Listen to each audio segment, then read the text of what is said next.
Shri N P Chekkutty, ഇപ്പോൾ പുറത്തേക്ക് വന്ന വാർത്തയുടെ ഗൗരവം കേരളമെല്ലാം അത് കണ്ട് ഞെട്ടിയതാണ്, കേട്ട് ഞെട്ടിയതാണ്. ആ വാർത്ത പുറത്തുവിട്ടതാണ് കുഴപ്പം, അല്ലാതെ ആ പ്രവൃത്തിയിൽ കുഴപ്പമില്ല എന്ന് പറഞ്ഞു വെക്കുകയാണ് ഒരു കൂട്ടർ. അതിന് ഒരു ഭാഗത്തുനിന്നും വലിയ സ്വീകാര്യത കിട്ടുന്നു. അങ്ങനെ ഒരു സംഘം രൂപപ്പെട്ട് അതിന് വലിപ്പം വെച്ച് വരികയാണ്. ആ വലിപ്പത്തിൽ അവിടെ അന്തിച്ചു നിൽക്കുകയാണ് പ്രധാനപ്പെട്ട കോൺഗ്രസ് നേതാക്കൾ. കാരണം നടപടി ഇതാ ഉടനുണ്ടാകുമെന്ന് പറഞ്ഞ പ്രധാനപ്പെട്ട കോൺഗ്രസ് നേതാക്കൾക്ക് ഇപ്പോൾ പ്രതികരിക്കാനാകുന്നില്ല. പ്രധാനപ്പെട്ട കോൺഗ്രസ് നേതാക്കൾ പോലും അവരെപ്പോലും ഭയപ്പെടുത്തുന്ന രീതിയിൽ ഇവരങ്ങ് കൈയടക്കിയിരിക്കുകയാണോ കാര്യങ്ങൾ? അല്ല, കോൺഗ്രസ് ഒരു ചെറിയ പാർട്ടിയൊന്നുമല്ല. ഏതെങ്കിലും ഒരു നാലോ അഞ്ചോ ആളുകൾ സൈബർ അറ്റാക്ക് നടത്തി കഴിഞ്ഞാൽ കോൺഗ്രസിനെ അങ്ങനെ ഭീഷണിപ്പെടുത്തി ഭയപ്പെടുത്തി നിർത്താൻ കഴിയും എന്നൊക്കെ നമ്മൾ വിചാരിച്ചു കഴിഞ്ഞാൽ ഇന്ത്യയിൽ കഴിഞ്ഞ 11 വർഷമായിട്ട് കോൺഗ്രസിനെതിരായിട്ട് നടക്കുന്ന അറ്റാക്കുകളുടെ സ്വഭാവം എന്താണ്? ഇന്ത്യയിൽ കോൺഗ്രസിൻ്റെ ഏറ്റവും പ്രധാനപ്പെട്ട ലീഡേഴ്സ് സോണിയാഗാന്ധിയും രാഹുൽ ഗാന്ധിയും പ്രിയങ്ക ഗാന്ധിയും അടക്കമുള്ള ആളുകൾക്കെതിരായിട്ട് നിരന്തരമായ അറ്റാക്കുകൾ പല ഭാഗത്തുനിന്നും വന്നിട്ടില്ലേ?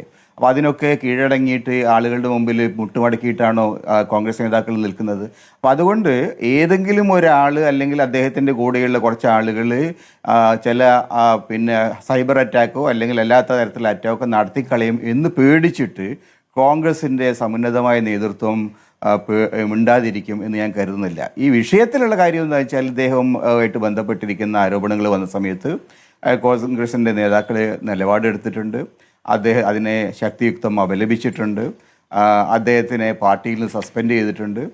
അത്തരം കാര്യങ്ങളൊക്കെ ചെയ്തിട്ടുണ്ട്. അദ്ദേഹം രാജിവെക്കണം എന്നുള്ളത് സാങ്കേതികമായ ചില വിഷയം കൊണ്ടാണ് അദ്ദേഹത്തിൻ്റെ രാജി വേണ്ട എന്ന നിലപാടിലേക്ക് അവർ എത്തിയത്. കാരണം ഒരു പുതിയൊരു തെരഞ്ഞെടുപ്പ് വന്നാൽ അതുണ്ടാക്കാൻ പോകുന്ന പ്രത്യാഘാതങ്ങൾ നമുക്ക് ഉറപ്പിക്കാൻ കഴിയില്ല. കാരണം നിയമസഭാ സഭയിലേക്ക് പോകുന്ന സമയത്ത് ഒരു മൂന്നാമതും ഒരു ഉപതെരഞ്ഞെടുപ്പ് എന്ന് പറയുന്നത് വളരെ ആപൽക്കരമായിട്ടുള്ള ഒരു അന്തരീക്ഷം ഉണ്ടാക്കും. അത് ജനങ്ങൾക്കിടയിൽ വലിയ പ്രതിഷേധം ഉണ്ടാക്കാനും സാധ്യതയുണ്ട്. അപ്പോൾ അത്തരത്തിലുള്ള സാങ്കേതികമായ അല്ലെങ്കിൽ തന്ത്രപരമായ ചില വിഷയങ്ങളാണ് അദ്ദേഹത്തിൻ്റെ നിയമസഭയിൽ നിന്നുള്ള രാജിക്ക് തടസ്സമായിട്ട് നിന്നത്. അപ്പോൾ അതുകൊണ്ട് ഇപ്പോഴുള്ള പ്രശ്നം എന്ന് പറയുന്നത്, ചില ആളുകൾ രാഹുൽ മാങ്കൂട്ടത്തിന് വേണ്ടി എന്ന പേരിൽ രംഗത്തിറങ്ങിയിട്ടുണ്ട്.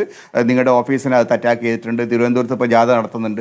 പക്ഷെ അതിലൊക്കെ കോൺഗ്രസ് എന്ന് പറയുന്ന പാർട്ടിയുടെ നിലപാട് ഞാൻ മനസ്സിലാക്കി. ഞാൻ ഷാഫിയുടെ പ്രസ്താവന കണ്ടു. പൊതുവിൽ അത്തരം കാര്യങ്ങളിലൊക്കെ തന്നെ കോൺഗ്രസ് എടുത്തിരിക്കുന്ന നിലപാട് ഇത്തരം അതിക്രമങ്ങളെ ഞങ്ങൾ അംഗീകരിക്കുന്നില്ല, അപലപിക്കും എന്നുള്ളത് തന്നെയാണ്. പക്ഷെ അതിൻ്റെ അർത്ഥം ഈ ആളുകളുടെ മേൽ പാർട്ടിക്ക് നിയന്ത്രണം ഉണ്ടെന്നല്ല. കാരണം ഇപ്പോൾ നിങ്ങളുടെ റിപ്പോർട്ട് തന്നെ പറഞ്ഞതനുസരിച്ച് ഈ ആളുകൾ ആരാന്ന് പോലും അറിയില്ല. 1-2 ആളുകൾ മാത്രമാണ് അറിയപ്പെടുന്ന കോൺഗ്രസ്സുകാരായിട്ടുള്ളത്.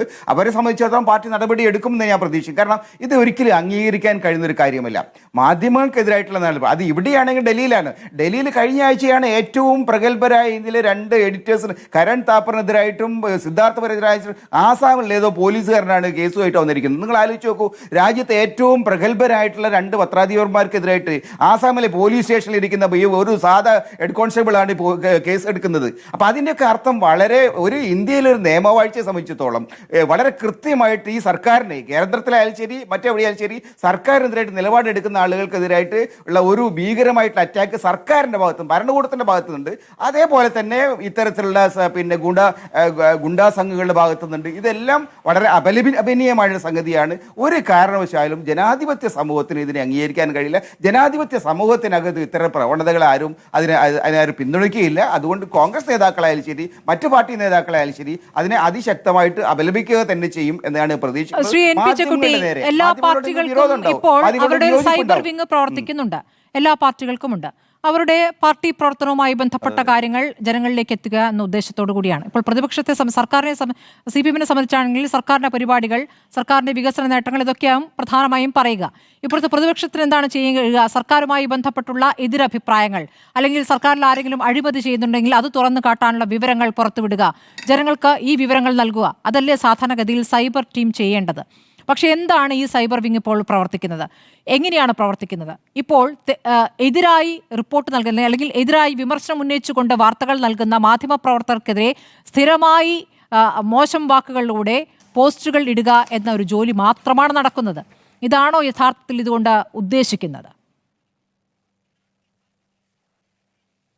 അല്ല, സൈബർ വിങ് ആയാലും ശരി, ചാനലുകളിൽ വന്ന് പ്രസംഗിക്കുന്ന ആളുകൾ, ഞാൻ കഴിഞ്ഞ എത്രയോ വർഷങ്ങളായിട്ട് ചില രാഷ്ട്രീയ പാർട്ടിയുടെ പിന്നെ സ്പോക്സ്മാൻ എന്ന് പറയപ്പെടുന്ന ആളുകളിൽ നിന്ന് നിരന്തരമായിട്ട് വ്യക്തിഗതമായ അറ്റാക്കുകൾ വളരെ പരസ്യമായിട്ട് നേരിടുന്നത് നിങ്ങളുടെ ചാനലും പലതവണ ഞാനത് നേരിട്ടിട്ടുണ്ട്. ഞാൻ പക്ഷേ അതിനോടൊന്നും പ്രതികരിക്കാൻ ശ്രമിക്കാറില്ല. കാരണം ഇത് നമ്മുടെ സമൂഹത്തിനകത്ത് രാഷ്ട്രീയക്കാർക്കിടയിലായാലും ശരി, അവരെ ചുറ്റിപ്പറ്റി നിൽക്കുന്ന ഉപജാപക സംഘങ്ങൾക്കിടയിലായാലും ശരി, ഈ ഒരു പ്രവണത വന്നിട്ടുണ്ട്. രാഷ്ട്രീയമായിട്ട് നോക്കിക്കഴിഞ്ഞാൽ നമ്മുടെ സമൂഹത്തിൻ്റെ, ജനാധിപത്യ സമൂഹത്തിൻ്റെ വലിയ തകർച്ചയുടെ ലക്ഷണമാണിത്.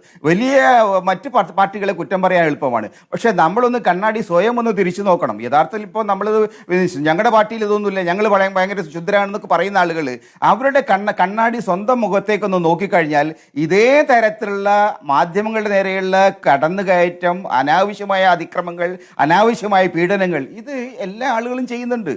ആ ഒരു പ്രവണത കേരളത്തിലും നേരത്തെ ഉണ്ടായിരുന്നില്ല. കേരളത്തിൽ ഈ തരത്തിലൊരു ഒരു അന്തരീക്ഷം നേരത്തെ ഉണ്ടായിരുന്നില്ല.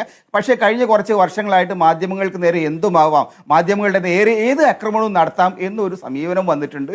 ആ ഒരു സമീപനം ഉണ്ടാക്കുന്നതിൽ അത്തരത്തിലൊരു വല്ലാത്തൊരു അന്തരീക്ഷം സംജാതമാക്കുന്നതിൽ കേരളത്തിലെ ഏറ്റവും ഉന്നതരായ പൊളിറ്റിക്കൽ ലീഡേഴ്സിൽ പലർക്കും പങ്കുണ്ട്. കാരണം മാധ്യമങ്ങൾ ചെയ്യുന്ന റിപ്പോർട്ടുകൾ, മാധ്യമ സിൻഡിക്കേറ്റ് എന്ന് പറഞ്ഞുകൊണ്ട് ചില ആളുകളെ കൃത്യമായിട്ട് ടാർഗറ്റ് ചെയ്യുന്നൊരു അന്തരീക്ഷം കേരളത്തിൽ വന്നിട്ടുണ്ടായിരുന്നില്ലേ? അപ്പോൾ ആ തരത്തിൽ മാധ്യമങ്ങളെയും മാധ്യമ പ്രവർത്തകരെയും സ്പെസിഫിക് ആയിട്ട് അറ്റാക്ക് ചെയ്യുന്ന, അവർ വ്യക്തിഗതമായി ടാർഗറ്റ് ചെയ്യുന്ന ഒരു സമീപനം കുറച്ച് കാലങ്ങളായിട്ട് കേരളത്തിലുള്ളതാണ്.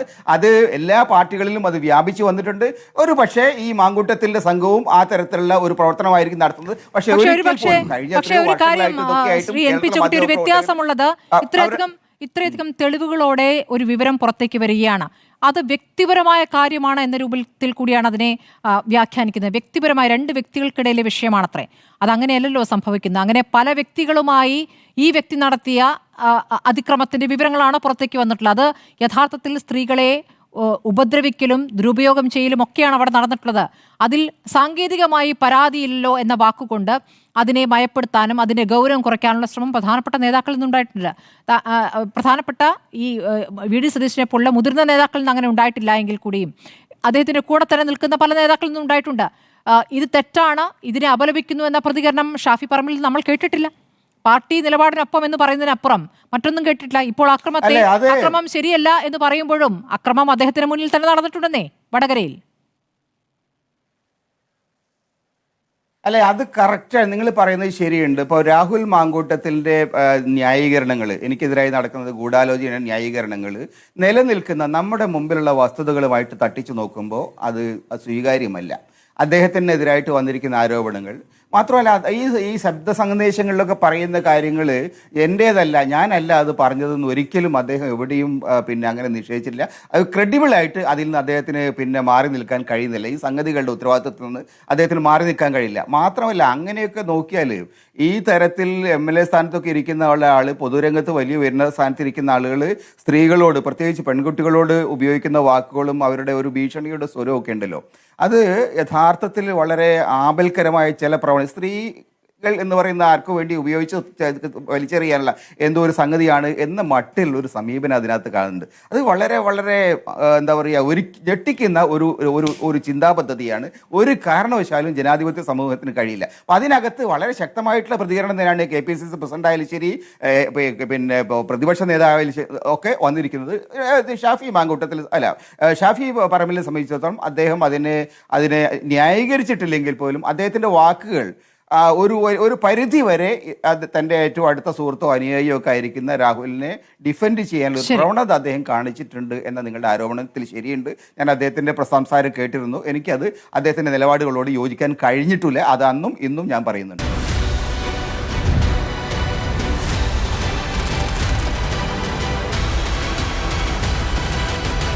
ഡിബേറ്റ് വിത്ത് സ്മൃതി പരുത്തിക്കാട്.